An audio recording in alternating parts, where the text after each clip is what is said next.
네, 전일 삼성 이재용 회장이 사법 리스크를 덜어내면서 뉴삼성 전략이 더 빨라질 수 있느냐, 이 부분에 대해서 시장이 궁금해하고 있습니다. 삼성그룹의 지배구조 개편, 여기에 각 그룹사별로는 어떤 이슈와 모멘텀들이 존재하는지, 오늘은 삼성그룹 전반에 불고 있는 변화의 흐름과 투자 기회에 대해 짚어보겠습니다. 특별한 분을 모셨습니다. IM증권 이상원 연구원입니다. 안녕하세요. 예, 안녕하십니까? 네, 지주사 섹터에 대해서 누구보다 해안을 가지고 리포트를 쓰고 계신 걸로 알고 있는데 오늘 시청자분들을 위해서 예. 많은 얘기를 해주고 가주시면 감사하겠습니다. 예. 네, 먼저 이제 삼성 이재용 회장이 10년이라는 시간이 걸렸음에도 불구하고 사법 리스크를 덜어내게 됐습니다. 이제 오너 경영 시계가 더 빨라질 것이다, 이런 기대감이 많은데 삼성의 지배구조 개편 시나리오 작업도 좀 빠르게 진행이 될까요?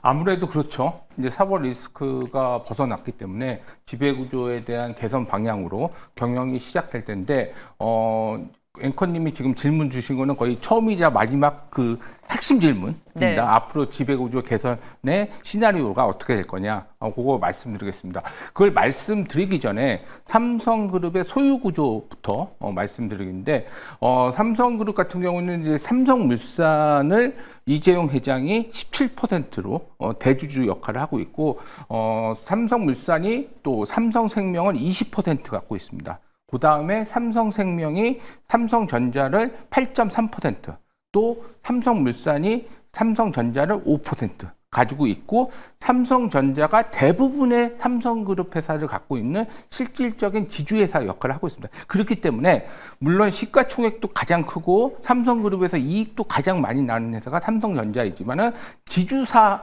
역할로서도 삼성전자가 핵심 역할을 하고 있다. 그래서 삼성물산이 5% 갖고 있는 보유 지분 가치하고, 그다음에 삼성생명이 갖고 있는 8.3% 보유 지분 가치가 중요하다. 그럼에도 불구하고 여태까지에 대해서 그 이재용 회장이 삼성전자에 대해서 제대로 경영을 못한 이유는 앞서 말씀드렸듯이 앵커님이 말씀하셨듯이 사법 리스크가 10년 동안 있었습니다. 그래서 이번에 어제 이제 대법원에서 판결이 났었죠. 사법 리스크에 대해서 무죄 판결이 났는데, 그거 부분 잠깐 말씀드리면 2015년도에 삼성물산과 제일모직에 대한 부당 합병이다. 이거는 승계를 위한 합병이기 때문에 잘못됐다. 그 다음에 플러스 2017년도에 삼성바이오로직스가 분식회계를 했다. 그래서 요거를 같이 합쳐서 2020년도에 전 이복헌 금감원장이었죠. 그분이 기소를 했습니다. 그래서 2024년 2월 달에 1심이 끝났고 16개 법안에 대해서 무죄 판결이 나왔고, 2025년 2월 달에 또 고등법원에서 또 16개 법원에서 무죄 판결이 나왔고, 이번에 대법원에서 그 검찰에 대한 기소를 기각했기 때문에 전체적으로 풀려났습니다. 그래서 이게 풀려난 게 이제 가장 중요한 건 뭐냐면, 여태까지 경영의 보폭을 넓히고 싶어도 이런 사법 리스크가 족쇄를 묶고 있기 때문에 여태까지 경영의 보폭을 넓히지 못했다, 이렇게 보시면 될 것 같고, 앞으로의 경영은 그전에는 이제 그 재벌 총수가 어떤 인사이트를 갖고 이렇게 해안을 해서 이렇게 경영을 하는 스타일은 틀린 게 아니라 그런 부분들은 이제는 회사가 너무 커졌기 때문에 할 수 없는 부분이고, 이제부터의 경영은 지배 구조를 어떻게 개선시켜서 올바른 방향으로 회사를 키우느냐, 요게 가장 핵심적인 요인인데, 그 1심에서 무죄 나오고 2심에서도 무죄 나올 거를 예상하고, 작년도 11월 달에 삼성전자에서 어떤 일을 했죠? 혹시 아시나요?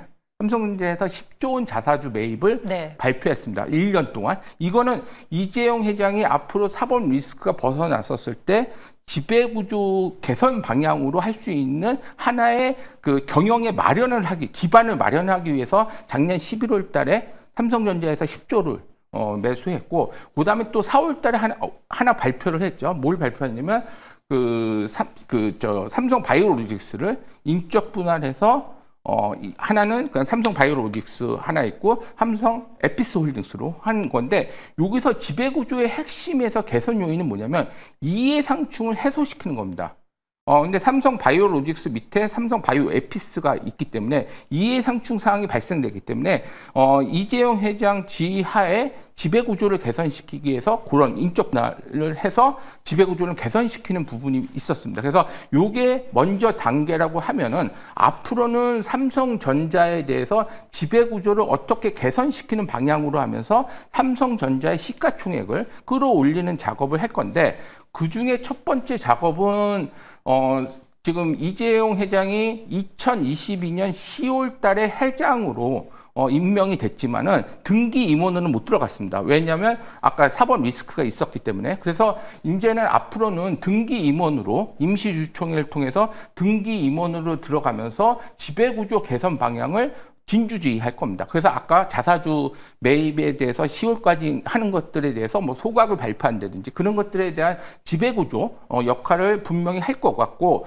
두 번째 보면은 가장 중요한 거는 삼성전자 내에서도 이해상충 문제가 발생되는 부분이 있습니다. 뭐냐면은 LS 사업부, AP 사업부하고 그다음 파운드리 사업부가 이해상충 문제가 극명하게 있는데 이 이해상충 문제를 좀 개선시킬 수 있는 방향으로 해서 파운드리 사업부를 물적 분할시킬 수 있는 그런 방향으로 하면서 삼성전자가 지배구조가 개선되고 이재용 회장이 그런 것들을 진주지휘하면서 이재용 회장은 경영 명분을 얻을 뿐만 아니라 지배구조도 개선시키면서 삼성전자 주가도 올라갈 수 있는 그런 방향으로 할 거다. 그래서 그 핵심은 그런 지배구조 시나리오는 그렇게 되면서 이재용 회장의 경영 명분을 이제는 앞으로는 많이 얻을 수 있다. 그렇게 보시면 될 것 같습니다. 전체적인 이제 큰 그림을 먼저 그려주셨습니다. 삼성 바이오로직스의 인적 분할은 뭐 단순한 사업 개편이 아니라 조직 개편의 포석으로 해석을 해볼 수 있을 것 같고. 지배구조 개선.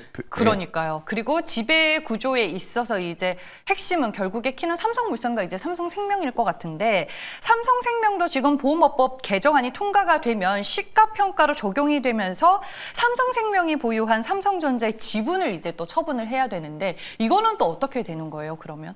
근데 지금 삼성생명보험법은 언제부터 나왔냐면 혹시 아십니까? 언제부터 나왔나요? 20년 전부터 나왔고 보통 국회의원 임기가 4년입니다.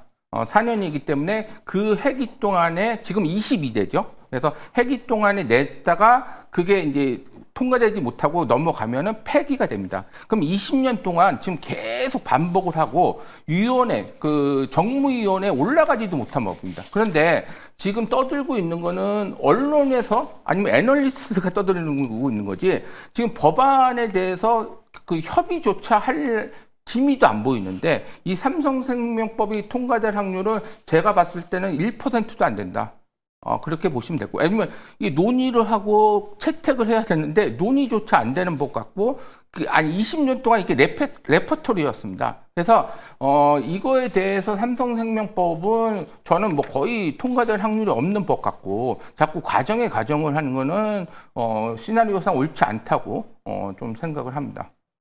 실현 가능성이 낮다라고 보시는 거죠? 전혀 20년 동안 제가 그 애널리스트 생활에서 지주사 애널리스트 생활인데 여태까지 그 국회 정무위원회에서 거론조차 항상 이제 국회의원은 보통 법안 발의에서 98%가 폐기가 됩니다. 국회의원이 내는 법안의 한 2% 정도가 채택이 되는데, 보통 이제 국회의원이 발의될 때 처음 발의할 때 보도자료를 뿌립니다. 그때가 처음이자 마지막으로 보도가 되는 거기 때문에 이 삼성생명법은 많이 거론이 되지만은 그렇게 될 확률은 거의 없다, 그렇게 보시면 될 것 같습니다. 그러면은 보험법 개정이 지배구조에 미치는 파급 효과는 실질적으로 가능성이 낮다라고 지배구조보다도 이제 소유구조에 그러니까 지배구조는 조금 오해하시는 것 같은데, 네.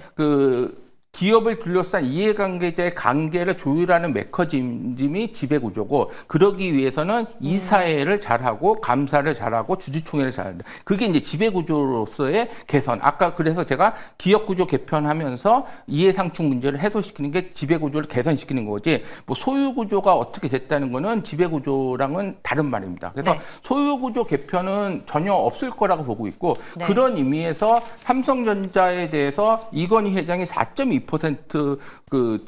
상속을 할 때 홍라희 여사한테 법정 비율로 준 이유는 그냥 그걸로 상속세 내고 자꾸 줄어들라. 그러니까 이건희 회장의 4.2% 지분은 전혀 상관이 없다. 그 소유 구조에 그냥 단지 삼성생명이 8.5% 가지고 있고 그다음에 그 삼성 그 물산이 5% 가진 걸로 끝났다. 그렇게 보시면 될 것 같습니다. 네, 알겠습니다. 그러면 이제 뉴 삼성 구축을 위해서 이재용 회장의 행보가 앞으로 이제 빨라질 것이다라고 연구원님도 직접적으로 말씀을 해주셨잖아요. 어떤 사업이 가장 좀 탄력을 받을까요? 뭐 지금 뭐 로봇, 반도체, AI, 뭐 바이오 등등 많은 사업부가 거론이 되고 있던데 어디에 중점을 두고 계세요? 아까 말한 대로 그 지금 파운드리 사업부는 그 지금 분기당 2.5 적자를 나오고 있습니다. 그러면 온기에는 한 10조 정도 적자가 나기 때문에 가장 아킬레스건을 좀 해결하는 게 또 회장으로서 역할이기 때문에 파운드리 사업부에 대해서 집중적으로 그거를 턴어라운드 시키기 위한 노력을 할 것 같고, 두 번째는 아까 말씀드렸듯이 레인보우 로보틱스도 인수했지만은 이런 로봇 사업 자체가 지금 그 핸드폰 사업과 똑같이 앞으로 10년, 15년에는 뭐 가정에 로봇 하나씩 후먼 로봇이라든지 피지컬 로봇을 줄 수 있기 때문에 그런 로봇 관련된 데이터를 다루는 회사들을 M&A를 많이 할 거라 보고 있습니다. 그래서 그런 로봇 사업과 관련된 M&A 확장성이 많이 될 것 같다. 그리고 항상 또 데이터 안에서 하는 거기 때문에 그런 데이터 관련 사업 그 회사들을 인수를 많이 할 것이다. 그렇게 보시면 될 것 같습니다. 네. 그래서 제가 제일 물어보고 싶었던 질문은 이게 아닐까 싶습니다. 삼성그룹 지배구조 개편을 이제 우리가 전망하고 예상해 봤을 때 그룹 내에서 투자자들 관점에서는 어떤 종목을 가장 큰 수혜주로 봐야 되고 각 그룹사들의 주가는 또 어떻게 흘러갈 것으로 보시는지 이게 오늘의 질문의 요지가 아닐까 싶어요. 핵심 요인이죠. 네. 그렇죠? 이런 것들 다 설명했는데 어떤 걸 투자하는지 시청자분은 그걸 원하는 거지. 네. 핵심 단연코 삼성전자입니다.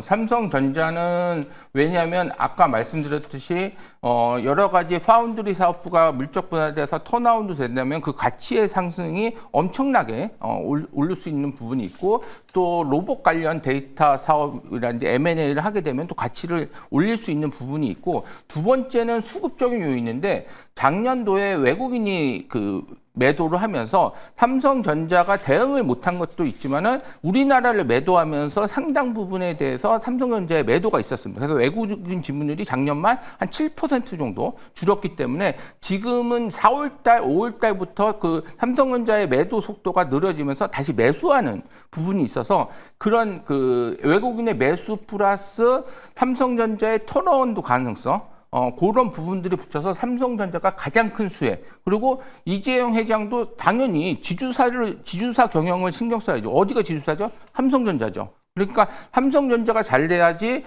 이재용 회장에 대한 경영 명분도 얻을 수 있기 때문에 삼성전자는 앞으로 다른 주식보다도 훨씬 많이 오를 수 있는 룸이 있다. 그렇게 보시면 될 것 같습니다. 네, 삼성전자를 픽해 주셨고요. 오늘 이제 삼성그룹주 안에서 삼성물산의 주가가 좀 밀리고 있어서 마지막 질문으로 드릴게요. 오늘 주가 하락에 대해서는 특별한 이유가 없는 건지, 삼성물산에 대해서는 앞으로 전망 어떻게 보실까요? 최근 상법 개정이라든지 네. 그런 걸로 인해서 지수사들이 엄청나게 많이 올랐습니다. 그러니까 삼성전자는 그렇게 많이 안 올랐고 지금 뭐 SK, 뭐 삼성물산, CJ 뭐 등등등의 지주사는 거의 한 40%에서 50% 올랐기 때문에 그런 부분에 대한 차익 실현, 어제는 SK가 좀 차익 실현이 있었고 오늘은 삼성물산이 차익 실현이 있는 거 그뿐이지, 요게 법 개정을 앞으로 상법 개정이 이제 이루어졌고 또 자본시장법이라는 상법 개정이 또 지배구조 개선 방향으로 하기 때문에 충분히 삼성물산도 그 관점에서, 그러니까 삼성전자와 상관없이 그 관점에서